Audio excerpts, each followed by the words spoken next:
Assalamualaikum warahmatullahi wabarakatuh dan salam sejahtera diucapkan kepada panel penilai seterusnya para penonton video saya ini.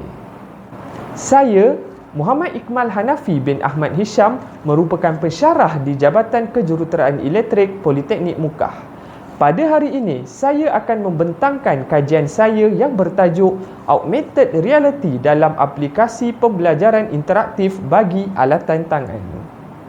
Berikut merupakan isi kandungan yang terkandung dalam pembentangan saya ini. Yang pertama, pengenalan. Yang kedua, kajian literatur. Yang ketiga, metodologi. Yang keempat, keputusan dan perbincangan. Dan yang kelima, kesimpulan. Mari kita lihat isi yang pertama iaitu pengenalan. Pelbagai teknologi dan aplikasi yang digunakan untuk peningkatan dalam pendidikan sejajar dengan perkembangan teknologi pada masa kini. Proses pengajaran dan pembelajaran menjadi lebih menarik dan proaktif melalui penggunaan informasi komunikasi dan teknologi ICT. Pelajar akan lebih tertarik untuk memahami apa ilmu yang hendak disampaikan oleh pengajar jika kaedah pengajaran tersebut menggunakan teknologi yang kian berkembang pesat. Sebagai contoh, pelajar lebih tertarik jika ujian ataupun kuis dilaksanakan menggunakan teknologi aplikasi seperti Kahoot, Quizizz dan sebagainya. Seterusnya, proses pengajaran dapat dijalankan di mana-mana sahaja tanpa mengira lokasi keberadaan pelajar.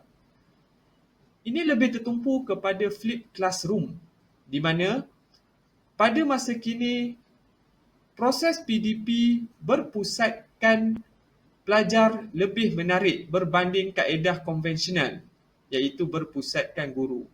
Pelajar akan lebih tertarik untuk lebih aktif di dalam kelas. Dan seterusnya, penghasilan inovasi ini menggunakan Adobe XD dan Augmented Reality. Augmented Reality merupakan satu teknologi yang kian berkembang di mana kita dapat melihat objek ataupun sebarang nota timbul di hadapan skrin telefon pintar kita. Jadi, pelajar dapat mengakses sumber tersebut di mana-mana sahaja dengan adanya rangkaian internet. Manakala Adobe XD digunakan untuk membangunkan antaramuka aplikasi ini. Dan aplikasi Artivive juga digunakan untuk menghubungkan Adobe XD agar pelajar dapat mengakses bahan-bahan nota tersebut menggunakan telefon pintar mereka. Berikut merupakan 3 objektif. Yang pertama, mereka bentuk paparan antaramuka bagi aplikasi pembelajaran dan kad pintar. Yang kedua, membangunkan aplikasi pembelajaran interaktif menggunakan teknologi augmented reality. Dan yang ketiga, menguji kebolehfungsian aplikasi pembelajaran interaktif menggunakan teknologi augmented reality. Seterusnya, mari kita lihat isi yang kedua iaitu kajian literatur. Aktiviti penting dalam proses pengajaran seperti perancangan, pelaksanaan dan penilaian perlu dimantapkan lagi sejajar dengan perkembangan teknologi. Pelajar pada masa kini lebih cenderung untuk melakukan aktiviti berbanding kaedah chalk and talk. Masyarakat semakin tertumpu ke arah realiti yang selari dengan realiti sebenar. Jadi, pelajar lebih berminat untuk mendalami ilmu-ilmu yang mereka akan gunakan pada realiti masa kini. Seterusnya, Flipped Classroom merupakan model pembelajaran teradun. Ini dapat membuktikan di mana pelajar akan lebih proaktif untuk mencari ilmu berbanding kaedah konvensional. Flipped Classroom menjadikan pengajar itu sebagai fasilitator dan pelajar itu sendiri akan mencari ilmu untuk dikongsikan bersama rakan-rakan yang lain. Dan yang keempat, mengembangkan kemahiran pemikiran kritis pada diri pelajar. Jadinya pelajar akan lebih bersungguh untuk mencari ilmu-ilmu yang mereka kurang fahami sama ada mereka mencari secara pergi ke perpustakaan ataupun layari internet ataupun berbincang secara berkumpulan. Metodologi yang digunakan adalah model AD, iaitu analisis, reka bentuk, pembangunan, pelaksanaan dan penilaian. Di bawah fasa analisis, kita perlu mengenal pasti masalah yang hendak diselesaikan setelah punca berlakunya dikenal pasti. Seterusnya, di bawah fasa reka bentuk, kita perlu merancang strategi dalam pembangunan aplikasi dan kaedah untuk mencapai matlamat yang telah digariskan, serta struktur pendekatan teori, jenis media dan teknologi yang hendak digunakan. Seterusnya, di bawah fasa pembangunan, ianya menggunakan teknologi augmented reality iaitu aplikasi Adobe XD dan Artivize dijadikan sebagai platform utama bagi memudahkan proses untuk berhubung dengan aplikasi lain. Seterusnya, bagi fasa pelaksanaan, pelaksanaan akan dilakukan dalam keadaan sebenar dan sebarang masalah yang timbul akan diselesaikan segera. Dan yang terakhir, fasa penilaian di mana maklum balas pengguna berkenaan kebolehfungsian aplikasi pembelajaran yang dibangunkan ini akan diambil. Mari kita lihat isi yang seterusnya iaitu keputusan dan perbincangan. Borang soal selidik diedarkan kepada responden yang terdiri daripada pendidik, pelajar dan ibu bapa. Berikut dipaparkan bilangan responden yang telah memberi maklum balas, di mana warga pendidik 10 orang, pelajar 7 orang dan ibu bapa seramai 6 orang. Berikut merupakan graf bagi faktor kesesuaian produk. Seramai 23 orang responden telah memberikan maklum balas mereka. Dari situ kita dapat lihat di mana 21 orang responden mengatakan produk ini sangat sesuai untuk dibangunkan. Namun, terdapat 2 orang yang mengatakan produk ini kurang sesuai.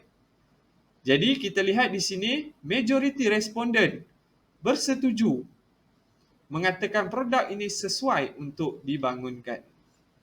Seterusnya merupakan carta pie bagi faktor peningkatan pemahaman. Seramai 23 orang responden telah memberikan maklum balas mereka. Di sini kita dapat lihat bahawa 100% responden bersetuju yang produk ini dapat meningkatkan pemahaman pelajar. Justru, ianya boleh dikatakan bahawa dengan adanya produk ini, pelajar akan lebih cenderung untuk memahami ilmu yang mereka sedang pelajari di dalam kelas. Mari kita lihat graf bagi faktor mesra pengguna. Seramai 23 orang responden telah memberikan maklum balas mereka. Di sini kita dapat lihat seramai 23 orang responden tersebut sebulat suara bersetuju bahawa aplikasi ini mudah untuk digunakan. Jadi, aplikasi ini dapat digunakan tidak kira peringkat umur sama ada muda, pertengahan ataupun warga emas. Hasil maklum balas daripada pengguna itu tadi, kita dapat lihat kesemua responden mengatakan aplikasi pembelajaran ini mudah untuk digunakan dan mesra pengguna. Antara muka aplikasi ini juga menarik dan disusun dengan sistematik untuk pengguna. Komen yang positif diberikan oleh responden untuk penambahbaikan pada masa akan datang. Faktor jaringan internet ditekankan agar aplikasi ini dapat berfungsi dengan baik dan lancar serta memperbanyakkan bahan grafik yang boleh diketengahkan. Jadi, apa yang kita dapat simpulkan di sini bahawa teknologi augmented reality ini sangat relevan untuk digunakan sebagai bahan PDP untuk menarik minat pelajar. Kesimpulan yang dapat dibuat adalah aplikasi pembelajaran interaktif ini mampu meningkatkan minat dan tahap pemahaman pelajar.